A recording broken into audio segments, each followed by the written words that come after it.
You ever notice how airports all look exactly the same? Doesn't matter if you're in New York, Los Angeles, Tokyo, or Des Moines. Every airport has the same dead, lifeless energy, like a hospital and a shopping mall had a one-night stand and gave birth to a nervous breakdown. That's what airports are, giant warehouses of stress. They're not built for people, they're built for processing. Human meat processing facilities with bonus Cinnabons. The second you step inside, you feel it. That recycled air hits you in the face. That's special airport oxygen, some weird cocktail of jet fuel fumes, stale French fries, and whatever cologne the last 6 million travelers sprayed on themselves. It doesn't smell fresh, it doesn't smell clean, it smells like a combination of anxiety and deodorant. And they pump it in on purpose, just enough to keep you awake, but never enough to feel comfortable. You don't breathe at airports, you survive. And the lighting, oh my God, the lighting. Who designed it?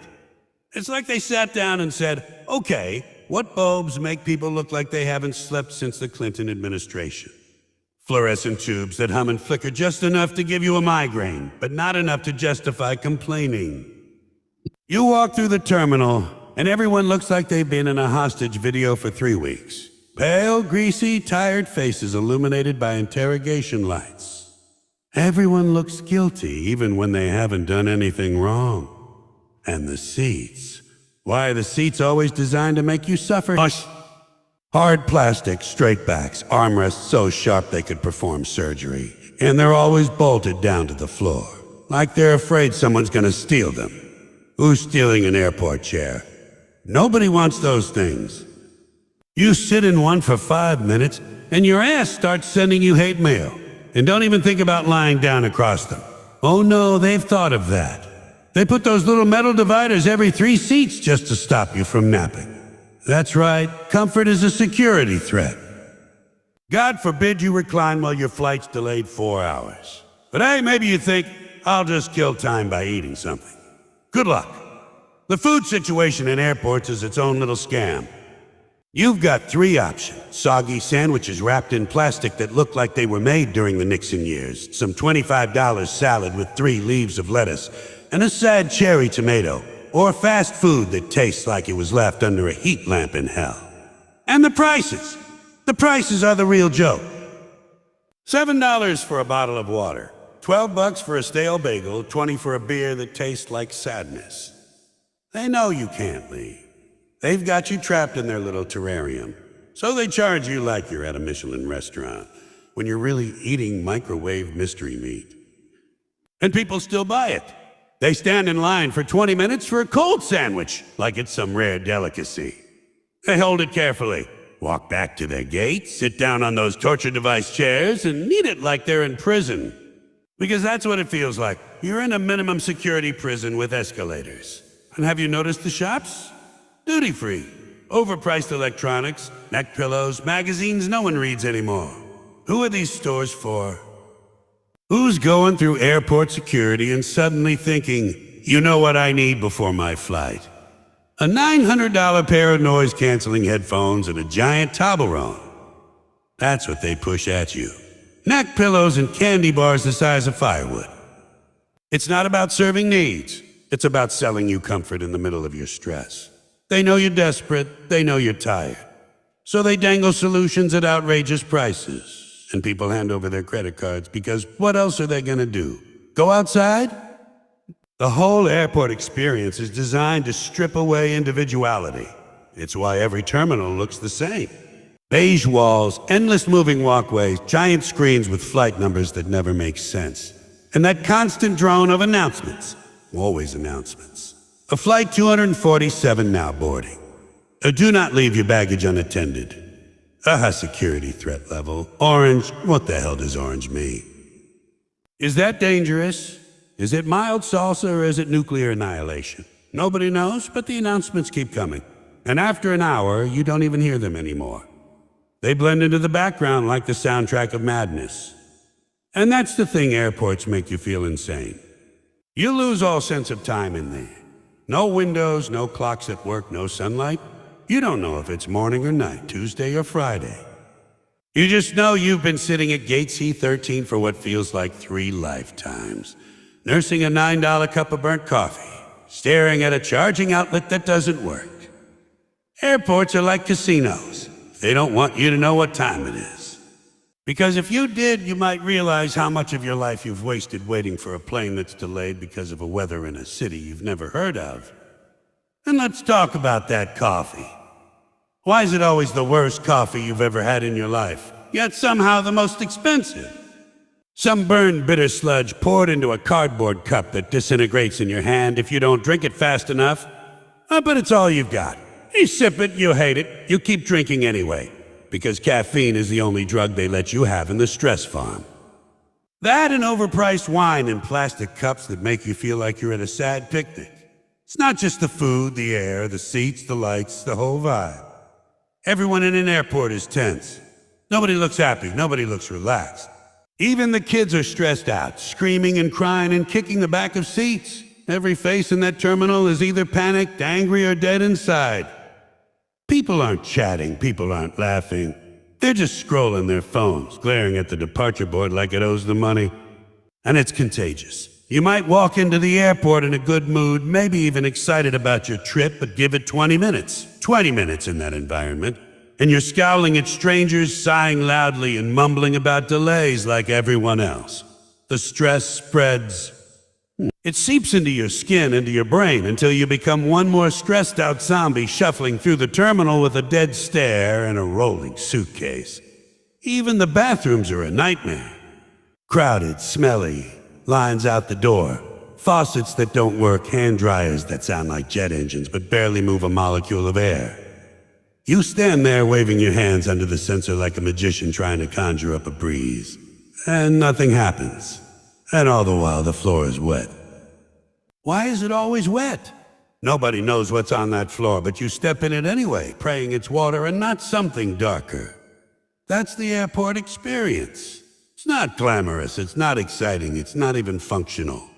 It's a place designed to grind you down, suck out your patience, and leave you begging to board a plane just so you can get out of there. Airports don't prepare you for travel. They punish you for daring to go anywhere. And you know what the most depressing part is? People have accepted it. They don't complain. They don't demand better. They just assume this is how it has to be. People walk into airports expecting stress, expecting misery, expecting to pay $15 for a soggy sandwich and sit under a flickering light while their flight gets delayed another hour. And when the gate finally opens, when the flight finally boards, they're relieved. Not happy, not excited, relieved. Because the torture chamber part is over. That's not travel. That's not adventure. That's not freedom. That's conditioning. That's the airport system training you to lower your expectations, to accept garbage, to smile through the misery and call it normal. That's why airports aren't just inconvenient. They're soul-sucking. They're not travel hubs. They're stress farms. You ever notice how boarding a plane is the part that really proves airports are just farms for human misery? Everything else, security, overpriced food, the waiting, that's just the warm-up. The real main event is boarding. That's where the stress reaches its peak. That's when human beings completely abandon all sense of order, logic, or self-respect. Boarding is chaos disguised as organization. And people fall for it every single time. First, they divide you into groups. Oh yeah, the magic groups. This one won, Zone 2. Priority boarding, Platinum Elite Diamond members, active duty military, families with children, special assistants, rich bastards who paid extra, and finally, you, Group 9, human garbage. You stand there clutching your boarding pass, listening to the announcer rattle off all the privileged groups before you, until you realize you're basically being ranked like cattle at an auction. All right, first up, the prized thoroughbreds. Next, the strong oxen. And finally, the sickly calves who get shoved into the corner. That's you. You're the sickly calf. And people rush to the gate before their group is even called. Always. You've seen it. They hover around the gate, boarding pass in hand like vultures circling a carcass. They can't wait. They need to be first, even if their group isn't up yet. The gate agent will say, "They're now boarding Group 2, and some guy from Group 7 will try to sneak in." And when they tell him to wait, he looks shocked. Like he really thought no one would notice his ticket says Group 7 in giant bold letters. Nice try, buddy. Back to the herd. And when your group finally gets called, everyone jumps up like they just won the lottery. Why? Why are people so desperate to board first? You're not winning anything. You're not getting a better seat. You're just rushing to cram yourself into a metal tube where you'll be stuck for hours. People are basically fighting to see who can sit in a chair the longest.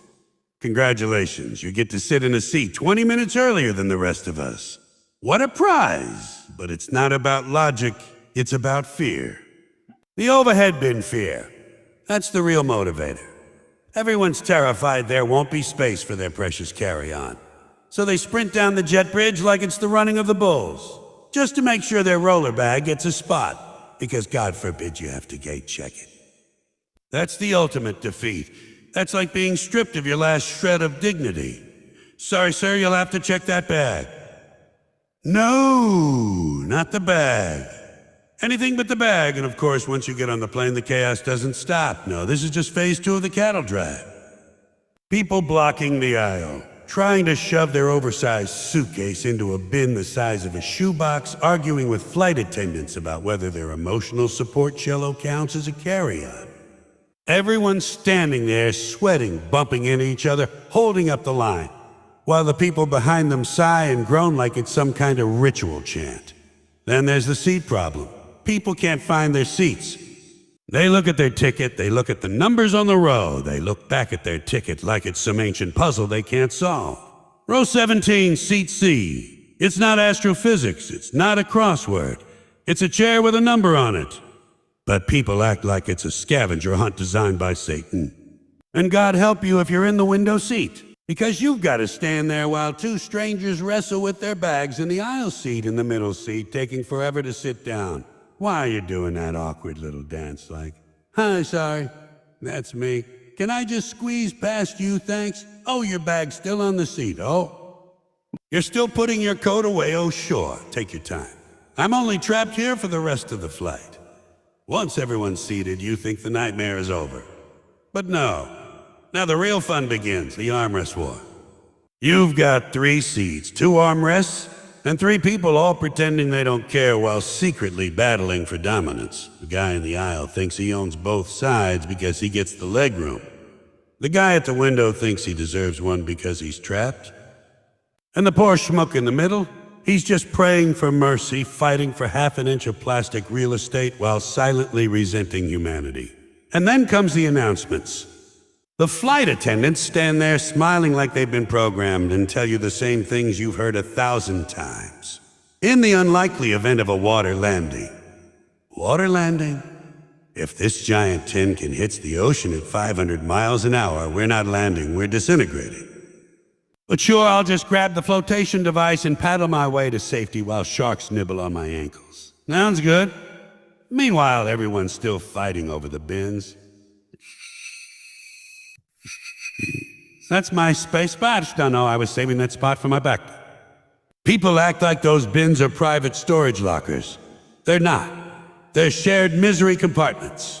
You shove your crap in, you pray it doesn't fall out and crush someone's skull during turbulence, and you move on. But no, people guard their bin space like it's Fort Knox. And the boarding process takes forever. Forever? Why? Because nobody's ready. People wait until they're at their seat before they start unpacking. They stand there, blocking the entire aisle, pulling out laptops, headphones, snacks, a neck pillow, a blanket, a novel, a Sudoku book, a Rubik's Cube, 3 bottles of water, and half a pharmacy's worth of pills. Oh, while 30 people are standing behind them, waiting to move. And then they look surprised, like, "Oh, am I holding up the line?" Yes, you are holding up the line. Sit your ass down and do your unpacking later. And don't forget the people who think they're clever. The ones who try to board last like they're beating the system. "Oh, I'll just stroll on at the end. No waiting, no line." Yeah, genius, until you get on board and there's no space left for your bag. Now you're standing there looking around like a lost puppy, hoping someone magically creates bin space for you. And when they finally make you check your bag, you act shocked, like you didn't know this was coming. Nice strategy, champ. Enjoy waiting at baggage claim for an hour. The whole thing is designed to create chaos. It doesn't have to be this way. They could board people in a logical order. back to front, window to aisle, whatever. But no, they deliberately make it chaotic. Why? Because stress is the product. They profit off your misery. They want you rushing, they want you panicking, they want you fighting over bins and armrests. Because a stressed passenger is a compliant passenger. A miserable passenger won't complain when the flight is delayed, or when the coffee tastes like burnt socks, or when the seat reclines exactly half an inch. You'll just be grateful you made it on board at all. And when the plane finally fills up, when everyone's crammed in, sweaty, angry, and exhausted, the captain comes on and says, "We'll be taking off shortly. We're just waiting for clearance." Waiting, always waiting. You rush through security, you rush to the gate, you rush to board, and now you're just sitting there waiting. That's the final joke. You went through hell to get on board first, and now you're stuck in a tube on the runway for an hour because some other plane sneezed in Cleveland. That's not travel. That's not efficiency. That's ritual humiliation. Boarding a plane isn't about getting you to your seat. It's about reminding you you're not in charge. It's about proving that you'll obey, you'll suffer, and you'll do it with a smile, because you've been trained to think this is normal. That's why the boarding process isn't just inconvenient. It's the grand finale of the stress fog. You ever notice how the second you step into an airport, you stop being a human being and immediately become livestock? That's it. Airports don't treat you like customers. They treat you like cattle. Intelligent, college-educated, tax-paying, mortgage-holding adults, and the moment they roll their suitcase through that sliding glass door, they forget how to think. They just join the herd. Airports have mastered the art of turning smart people into dumb animals. You're suddenly following ropes, signs, announcements, lights, buzzers, like a cow at a rodeo. And the best part? Nobody questions it. People just nod along, like yes, mew. I go here. Moo. The airport doesn't care if you're a doctor, a lawyer, or some guy who fixes microwaves in his garage. Doesn't matter. At the airport, you're all just cattle being shuffled through pens. And it starts right away.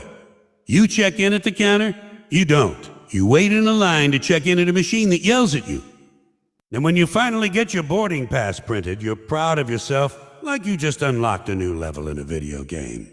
That's the bar airport's set. You print out a piece of paper and you feel accomplished. And of course, that line to the machine is never straight. Now airports love the zigzag line, the snake line, because God forbid you just stand in a normal line like a functioning human. No, you gotta zigzag, turn around, smell the same guy's cologne 4 times in a row, and end up standing directly next to the person you were behind 10 minutes ago. And for what? Nothing. Just to give you the illusion that progress is being made. Airports have weaponized boredom, and people accept it. They don't just accept it, they lean into it. You ever see people at the airport waiting in line, clutching their passports and boarding passes like they're holy relics? They've got this look on their face, like they're Indiana Jones carrying the golden idol, terrified someone's gonna snatch it away. And they keep checking it every 2 minutes. Yep, still got it. Still says my name. Still got the seat number. Phew, like it's going to magically disappear if they don't keep looking at it. Then you hit security, and that's when the real cattle drive begins. Shoes off, belts off, laptops out, liquids in a bag, dignity gone. Everyone shuffling along, heads down, holding their pants up with one hand and their dignity with the other. And you notice nobody talks, nobody rebels, nobody even jokes about it. It's like the airport injected some sedative gas into the ventilation system. People just obey. Yes, take my belt, take my shoes, take my freedom. You could tell them to hop on one leg while clucking like a chicken, and they'd do it. Because airports have one weapon that shuts everybody down: fear. They've trained you to believe that if you so much as sigh too loudly, some guy with rubber gloves is going to drag you into a back room and check your cavities. So everyone plays nice, everyone complies. And all the while, you're standing there barefoot on a cold floor, wondering why you bought a $600 ticket for the privilege of standing in line half naked with strangers. And it's not just security. Every step in the airport is designed to keep you moving like a herd. Signs telling you where to go, arrows on the floor pointing the way, announcements every 5 seconds. Have you noticed how airports never trust you to think for yourself? They think you're too stupid to figure out where the gate is. So they bombard you with constant instruction. Attention, passengers. Gate B12 is now boarding zones 1 through 87. Attention, passengers. Don't leave your bags unattended.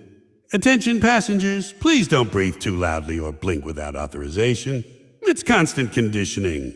They're not just moving you through the building, they're training you. Training you to follow directions, training you to accept nonsense, training you to keep quiet and shuffle forward. You are literally livestock being prepped for transport. And have you noticed how quickly people accept being herded? People who normally drive cars, run businesses, make decisions. Suddenly they're following strangers holding clipboards like children on a field trip. One guy in a reflective vest raises his hand and 1,000 adults obey like he's Moses parting the Red Sea. It's all about control. That's the beauty of airports. They don't even hide it. They know you'll follow the arrows, obey the announcement, surrender your freedom, and thank them for the privilege. They've turned stress into a business model. They've made waiting in line an industry. And they've managed to convince people that it's normal. But the truth is, it's not normal.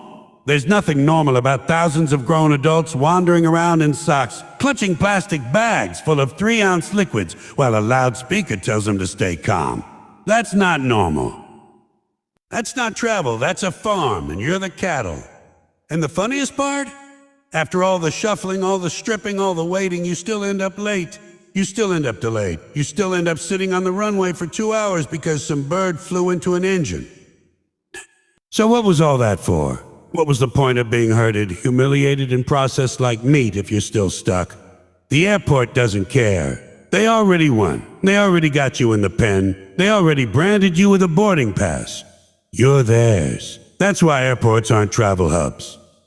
They're not gateways to adventure. They're stress farms. They cultivate it, they nurture it, they harvest it. They grow stress like corn. And the passengers, they're the crop. You know what the real comedy of airports is? The security, the theater, the ritual. It's not protection, it's not safety. It's a Broadway production of fear and obedience. Welcome to Tice Theater of Security Arts. Act 1, the ritual of surrender. Everyone plays their part, everyone knows their lines. A shoes off, belt off, laptop out, liquids in a plastic bag. It's a choreographed humiliation. You're not boarding a plane, you're auditioning for the role of submissive citizen hash 47. Think about it. When did air travel become a striptease? When did we all agree that taking off your shoes in public was totally fine? As long as some guy in a blue shirt told you to. You ever see the line at security? It's like an amateur burlesque show. Businessmen dropping belts, old ladies fumbling with orthopedic shoes, teenagers pulling laptops out like they're showing off their science fair project. Nobody looks confident. Everyone looks like they're guilty of something. And the bins. Oh, the bins. You put your shoes in one, your belt in another, your laptop in a third, your liquids in a fourth, and by the end of it, your life is spread out across a plastic buffet table like you're having a garage sale for terrorists. Yeah. All your personal belongings stripped down and inspected, while you stand there barefoot, holding your pants up, praying that you remember to wear clean socks. The best part? Nobody trusts the system, but everybody obeys it. You know the rules are nonsense. Everyone knows. But we play along. You got a tube of toothpaste that's 5 ounces instead of 3. Congratulations, you're now a national security threat. Your crest complete has joined Al-Qaeda. That's the logic. 3 ounces of liquid safe. 4 ounces, potential weapon of mass destruction. Because obviously, if you're gonna blow up a plane, you're not gonna bring explosives. You're gonna smuggle in Suave shampoo. And they enforce it with this religious zeal. They don't care that it makes no sense. They don't care that no terrorist in history ever hijacked a plane with a family-sized bottle of conditioner. No. Rules are rules. Dump it out. Toss it. Confiscate it. And they do it with pride, too. You can see it in their eyes. That's right, ma'am. I just saved America by throwing away your avian. Meanwhile, somewhere in the line behind you, a guy with a beard and suspicious eyes is slipping through with a bag of a baby formula. But hey, at least your water bottle got neutralized. The laptop thing is another joke. But take out your laptop, sir. Place it in a separate bin. Why? What difference does it make? If someone's hiding a bomb in a laptop, it's not like putting it in a different bin is going to stop it. Like, oh, thank God the bomb was in its own bin. Crisis averted. It's all for show. It's to make you feel like something is happening, like you're part of the defense. You're not. You're part of the performance, and don't get me started on the body scanners. Oh, those creepy little pervert machines. You step into that Star Trek chamber, raise your arms like you're being arrested, and some stranger in a dark room gets to look at your naked body rendered in glorious X-ray vision. And we accept it. We stand there like dopes, letting ourselves get scanned because of safety. But think about it. How safe can it be if the main feature of the machine is letting some guy look at your crotch in infrared? Then there's the pat-downs. Oh yeah, the hands-on experience. Nothing says freedom like being groped in public by a guy wearing rubber gloves. They tell you it's for your protection, but deep down, you know what's happening.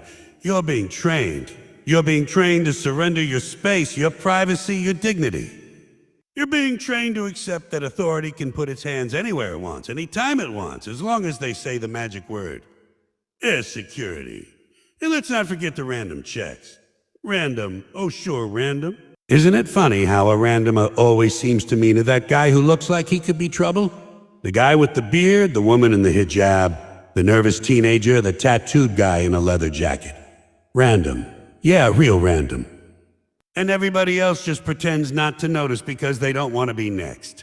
So we all keep our heads down, keep our mouths shut, shuffle along. Just keep the show moving. It's not about safety. Never been about safety. It's about compliance. It's about conditioning. The airport is the one place where people give up every shred of common sense and call it patriotism. Think about it. If you tried to do this anywhere else, people would riot. Imagine walking into a shopping mall and some guy says, "All right, folks, belts off, shoes off, laptops in the bin, spread your legs." People would lose their minds. But in the airport, totally normal. "Yes, sir. Thank you, sir. May I have another?" And what happens after all this theater? After all the bins, the scanners, the pat-downs, the interrogations, nothing. You're not safer. You're not protected. You're just delayed. You're just stressed. You're just humiliated. And then you go sit at your gate, next to some guy eating a tuna sandwich, wondering why you spent $600 to feel like a criminal. And the irony, the ultimate joke? While you're busy getting your water bottle confiscated and your crotch scanned, somewhere out there is a cargo plane flying in with 10,000 pounds of unchecked freight. Nobody scans it. Nobody pats it down. Nobody puts it in a plastic bin. That's fine. Perfectly safe. But your little tube of toothpaste, that's where they draw the line. That's the security game. It's not about protecting you, it's about controlling you. It's about reminding you who's in charge. It's about keeping you scared just enough to obey, but not so scared you stop flying. It's a balancing act. They want you anxious but compliant. Nervous but obedient. They want you in line, barefoot, beltless, humiliated, and happy about it. And that's why airport security isn't protection, it's theater, it's a performance. And the passengers aren't just the audience, they're the cast. You've got a role to play. Nervous traveler, compliant citizen, obedient cattle. And you play it perfectly every time. Because the airport doesn't care if you're quiet. They care if you're cooperative. They care if you don't cause trouble. They don't want security. They want obedience. And they've turned it into a ritual so absurd, so humiliating, that people actually think it's normal. And the sad truth is, most people don't even notice anymore. They don't question it. They don't question it. They just take their shoes off, put their laptop in the bin, dump their water bottle, spread their arms, get groped and shuffle forward. Like cattle, like a herd, like livestock waiting for the next gate to open. And they smile while they do it because they think it means they're safe. You're not safe. You're just processed. You're just screened, scanned, and stripped. You're not flying safer. You're just flying humbler. That's the point.